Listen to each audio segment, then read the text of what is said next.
शांति। 21 जुलाई की मुरली है। ज्ञान के सागर, आनंद के सागर शिव परमात्मा कहते हैं, मीठे बच्चे, सारी सृष्टि का पालन करता एक बाप है। वो कभी किसी की पालना नहीं लेते, सदा निराकार है। यह बात सिद्ध कर कर सबको समझाओ। प्रश्न है, गॉडली स्टूडेंट की पहली मुख्य निशानी क्या होगी? उत्तर है, गॉडली स्टूडेंट कभी भी मुरली सुने बिगर नहीं रह सकेंगे। वो ऐसे नहीं कहेंगे कि हमें मुरली सुनने की फुर्सत नहीं मिलती। जहां भी पॉइंट्स मिलेंगी मंगाकर पढ़ेंगे, मतलब जहां से भी पॉइंट्स मिले मंगाकर पढ़ेंगे। कितनी भी अथाह पॉइंट्स चलती है ना, अगर मुरली नहीं सुनेंगे तो धारणा कैसे होगी? ये पढ़ाई है ना, तो सुप्रीम टीचर पढ़ाने वाला है, तो बच्चों को मुरली कभी मिस नहीं करनी चाहिए। डबल अंडरलाइन गीत है, तुम्हें पाके हमने सारा जहान पा लिया, जमी तो जमी आसमान पा लिया। ओम शांति। अब तुम आत्माएं बाप को जान गई हो। बच्चे जानते हैं एक ही शिव बाबा है, जिसको कोई भी सूक्ष्म व स्थूल शरीर नहीं। देखो, ब्रह्मा विष्णु शंकर को भी सूक्ष्म शरीर दिखाते हैं, नाम भी है ना, तो बच्चे समझते हैं उनमें आत्मा है, सूक्ष्म शरीर है। इस समय तुम बच्चे त्रिलोकीनाथ बनते हो। देखो, लक्ष्मी नारायण कोई त्रिलोकीनाथ नहीं है, उनको कोई ज्ञान नहीं। ज्ञान हम बच्चों को है। लक्ष्मी नारायण इन तीनों लोगों, मतलब मूल वतन, सूक्ष्म वतन, स्थूल वतन को नहीं जानते। उनको यह ज्ञान नहीं है, क्योंकि वहां शिव बाबा भी नहीं आते। तो हर एक बात बुद्धि से निर्णय करनी है कि क्या राइट है, क्या रॉन्ग है। सिर्फ सुनना मतलब नहीं सुनना, सत सत नहीं कहना, ये तो भक्ति मार्ग की आदतें हैं। तो बाबा कहते हैं कि बच्चे भी जानते हैं कि हम आत्मा है। परमपिता परमात्मा हम बच्चों को समझा रहे हैं, तीनों लोगों का ज्ञान दे रहे हैं। अभी जो हम मुरली सुन रहे हैं ना, तो परमपिता परमात्मा हमें समझा रहे हैं। ये नशे से सुनना है। इस समय तुम त्रिलोकीनाथ हो, क्योंकि त्रिलोकीनाथ आया है ना, हमको तीनों कालों का ज्ञान दे रहा है। तो तुम बच्चे अब जानते हो, सिर्फ ब्रह्मा की औलाद ब्राह्मण ही त्रिलोकीनाथ है, जिनको तीनों लोगों का नॉलेज है, नॉलेजफुल है, ब्लिसफुल बाप है ना। तो निराकार बाप हमको नॉलेज देते हैं। देखो, अभी तुम समझ गए हो, गॉड फादर एक ही निराकार शिव है, जिसकी पालना भी नहीं होती। देखो, बाबा हम सब की पालना करते हैं, लेकिन बाबा की कोई पालना नहीं करता है। क्यों? क्योंकि वो जन्म मरण रहित है। शिव बाबा कहते, मैं कोई गर्भ से जन्म नहीं लेता हूँ। बाबा कोई गर्भ से जन्म नहीं लेता है। शिव बाबा पूछते हैं, हमारी तुम पालना कैसे करेंगे? हमको तो कहते हैं सारी सृष्टि की पालन करता, तो मेरे ऊपर कोई है ही नहीं। इन बातों को अच्छी रीति समझना है, विचार सागर मंथन कर पॉइंट्स निकालनी चाहिए। देखो, शिव बाबा हमारा माशूक है और हम सब उसके आशिक है। तो बाबा कहते हैं कि तुम सब आशिक हो, मैं माशूक हूं। सजनिया हो तो साजन ठहरा ना, हम सब सजनिया हैं। बाबा कहते फिर साजन भी होगा, लेकिन साजन निराकार है। सभी का माशूक एक निराकार बाबा है। तो बाबा कहते हैं उस माशूक शिव बाबा के परंतु कितने सच्चे और थोड़े आशिक बनते हैं, जो पास विथ ऑनर होते हैं, जिसकी महिमा अष्टरत्न की होती है। तो 8 दाने की महिमा बहुत है।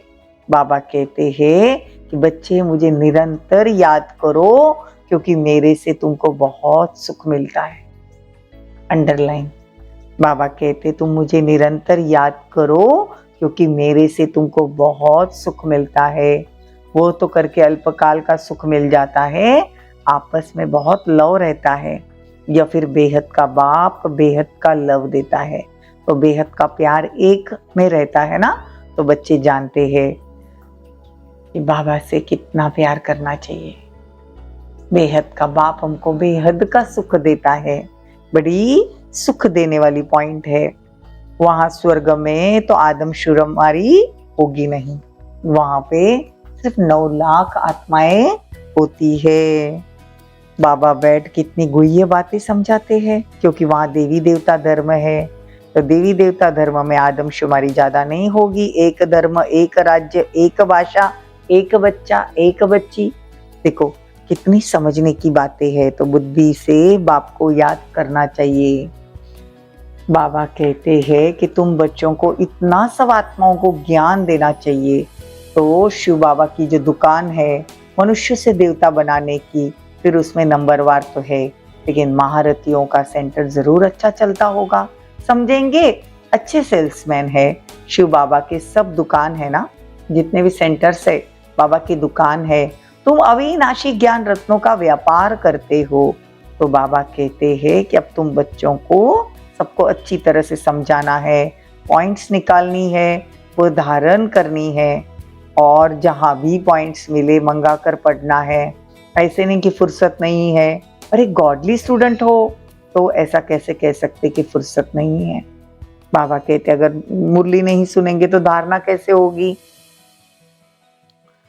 यह एजुकेशन है ना, तो सुप्रीम टीचर हमको पढ़ा रहे हैं। अगर मुरली नहीं सुनेंगे तो पॉइंट सुना कैसे सकेंगे, दूसरों को कैसे ज्ञान समझा सकेंगे। तो बाबा कहते हैं कि मैं तुमको वैकुंठ का मालिक बनाता हूँ। मैं तो जन्म मरण रहित हूँ, पुनर्जन्म तो नहीं लेता हूँ। तो श्री कृष्ण को तो वैकुंठ नाथ कहेंगे, लेकिन त्रिलोकी नाथ नहीं कह सकते। त्रिलोकी नाथ तो हम बच्चे हैं। तो वैकुंठ अथवा स्वर्ग यहाँ ही था। श्री कृष्ण की भी यहाँ महिमा थी। राधे कृष्ण कोई भाई बहन नहीं थे, वो दोनों अलग अलग राज्य के थे। तो अपनी अपनी राजधानी में रहते थे। बाबा ने बच्चों को बहुत साक्षात्कार कराया, कैसे स्वयंवर होते थे। बाबा ने शुरू में बच्चों को बहुत बहलाया। अकेले ही अंदर भट्टी में पड़े रहते थे ना, 14 साल की भट्टी बाबा ने करवाई। तो सब बच्चे घर से बाहर कभी नहीं गए। तो बाबा कहते हैं कि मैंने उनको बहुत साक्षात्कार करवाए। कोई मित्र संबंधी आदि से नहीं मिलते थे, तो बाबा ने बहुत दिखाया उनको। फिर भी पिछाड़ी में तुम देखेंगे, हमने जो साक्षात्कार नहीं किए हैं, तो बाबा कहते पिछाड़ी में तुम करेंगे। अब बाप पढ़ाने आए हैं तो पढ़ना चाहिए, बल काम करते हैं। लेकिन कहते हैं ना, हथ कार्डे दिल यार्डे, हाथ से काम करो और याद दिल से उसको करो।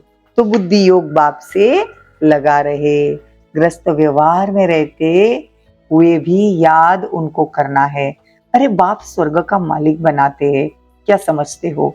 21 जन्म की राजाई करते हो, कोई फिक्र की बात नहीं है। यहाँ तो देखो मनुष्य कितना फिक्र करते हैं। बाबा कहते हैं कि ऐसे ही तुम ऑटोमेटिक राजधानी में नहीं जाएंगे। ऐसे नहीं कि दान पुण्य करेंगे तो राजा बनेंगे, नहीं। इस समय जो तुम पुरुषार्थ करते हो उसकी प्रारब्ध है। तो कितना पुरुषार्थ करना चाहिए, जिससे 21 जन्मों की प्रारब्ध बनती है। वहां पुरुषार्थ प्रारब्ध की बात नहीं, वहां मतलब सत्ययुग में, क्योंकि सत्ययुग में तो राज्य भाग्य प्राप्त करेंगे। यहाँ पे तो देखो 2 बंदर लड़ेंगे, मतलब अमेरिका रशिया आपस में लड़ेंगे, और 2 बंदर लड़ेंगे और मक्खन कौन खाएगा?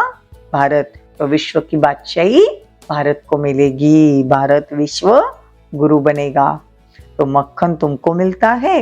दुनिया थोड़ी जानती है कि तुमको पढ़ाने वाला कौन है। यह है गुप्त वेश में, तुमको 1 सेकंड में वैकुंठ की राजधानी देते हैं। खुदा दोस्त की कहानी है ना, यह महिमा बाप की है। अच्छा, मीठे मीठे सिकिले दे बच्चों प्रति माता पिता बाप दादा क्या याद प्यार और गुड मॉर्निंग। रूहानी बाप की रूहानी बच्चों को नमस्ते। हम रूहानी बच्चों की रूहानी माता पिता बाप दादा को याद प्यार, गुड मॉर्निंग, नमस्ते, थैंक यू, बहुत बहुत शुक्रिया। धारणा के लिए मुख्य सार, अच्छा होशियार मैन बन अविनाशी ज्ञान रत्नों का व्यापार करना। अविनाशी प्रारब्ध बनाने के लिए अपना बुद्धि योग एक बाप से लगाना। पास विद ऑनर होने के लिए सच्चा सच्चा आशिक बनना। निरंतर एक माशूक की याद में रहना।